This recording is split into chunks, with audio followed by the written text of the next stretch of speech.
अरे जल्दी जल्दी हाथ चला ले, कैसे धीरे धीरे कपड़ों को धो रही है। अरे टुन्नू जी, मैं तो अपने हाथों को जल्दी ही चला रही हूँ। लगता है मेरे अंदर खाने की कमी हो गई है।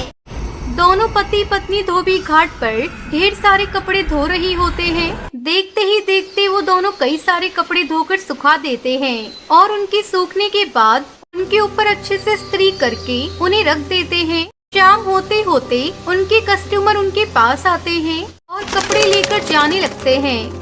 अरे वाह, कपड़ों को हाथ में पकड़ते ही नाक में जो खुशबू आई है उसने दिल खुश कर दिया है। टूनी बहन, इस गांव के पूरे धोबी घाट पर केवल तुम दोनों पति पत्नी के ही कपड़े सबसे ज्यादा चमकदार और खुशबूदार होते हैं।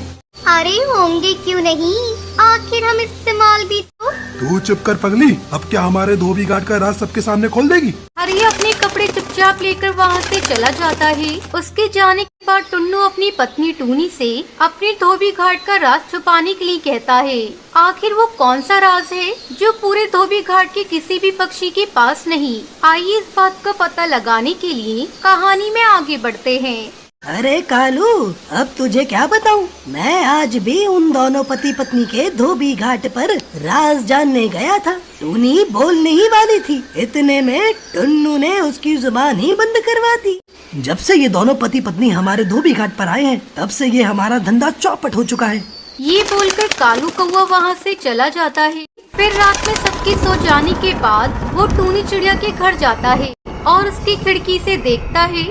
अरे दादा, कहीं मैं कोई सपना तो नहीं देख रहा, ये सब कैसे हो सकता है। ये कहकर वो वहाँ से 9-2-11 हो जाता है और अगली सुबह अपने दोस्त हरिया तोता को बताता है। अरे क्या बताऊं तुझे हरिया, आखिरकार मुझे उन दोनों के राज के बारे में पता लग ही गया। अरे कल रात को मैं उन दोनों के घर गया था। वो दोनों पति पत्नी बहुत भयानक भूतिया चिड़िया की आत्मा है। जब मैंने खिड़की के अंदर से झांक कर देखा तो वो गांव वालों के कपड़ों को एक बहुत बड़े टब में डाल रहे थे, जिसका पानी बिल्कुल खून की तरह लाल था और उनके पास एक अजीब दिखने वाला फूल भी था। मुझे तो लगता है कि तूने कोई बहुत बुरा सपना देख लिया है। मेरी बातों का विश्वास कर, मैं कोई झूठ नहीं बोल रहा, मैं सच बोल रहा हूँ। तुझे मेरी बात का विश्वास नहीं है ना, आज की रात मैं तुझे खुद ही दिखाऊंगा, उसके बाद कहना कि मैं झूठ बोल रहा था या सच। ये कहकर वो दोनों रात में फिर से उनके घर जाते हैं और देखते हैं कि भूतिया टूनी चिड़िया की आत्मा और उसका पति पक्षियों के कपड़े खून के टब में धो रहे हैं। ये देखकर वो दोनों हैरान हो जाते हैं, लेकिन तभी भूतिया टूनी चिड़िया की आत्मा उसे देख लेती है। अरे टुन्नू जी, वो देखो अनर्थ हो गया। इन दोनों को हमारे धोबी घाट का राज पता चल गया। अब तो आप जानते हैं ना क्या करना है। जिससे भी हमारा राज पता चलता है, हम उसके साथ क्या करते हैं। भूतिया टुन्नू चिड़ा की आत्मा उसी वक्त उन दोनों को पकड़ने के लिए बाहर आ जाता है, लेकिन हरिया वहाँ से भाग जाता है।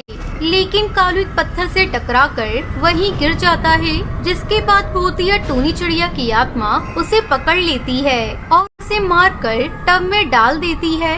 हमारे पास बहुत कम समय है, अब हमें ये भी धोबी घाट छोड़कर जाना होगा, क्योंकि हरिया गांव के पक्षियों को हमारे राज के बारे में बता देगा। इतने में हरिया तोता वहाँ सब गांव वालों के साथ मशाल लेकर वहाँ आ जाता है। कौन हो तुम और इस गांव में क्या कर रही हो? ये सब क्या तमाशा लगा रखा है तुम दोनों ने? अरे मुझे तो इन दोनों पर शुरू से ही शक था। तुम दोनों अपना राज बताती हो या फिर हम तुम दोनों को इन जलती हुई मशालों से जलाकर राख कर दें। रुको रुको, हम तुम्हें सब सच बताते हैं। हाँ, हम दोनों भूतिया चिड़िया की आत्मा है।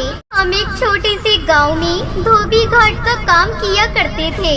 उस गांव में हमारे सिवा और कोई धोबी घाट नहीं था, लेकिन जैसे जैसे समय बीतता गया, सभी ने वहाँ धोबी घाट का काम शुरू कर दिया, जिसके बाद हम पहले जितना कमा नहीं पाते थे। एक दिन मुझे जंगल में एक बहुत ही प्यारा जंगली फूल मिला। उसकी खुशबू बहुत प्यारी थी। मैंने इस फूल को अपने धोबी घाट के कपड़ों में इस्तेमाल किया, जिसके बाद कपड़ों में खुशबू आने लगी। ऐसा करने से हमारा काम पहले की तरह चलने लगा। सभी पक्षी हमें अपने कपड़े धोने के लिए दिया करते थे। लेकिन ये बात धोबी घाट के कुछ धोबियों को पसंद नहीं आई और उन्होंने हम दोनों को मरवा दिया।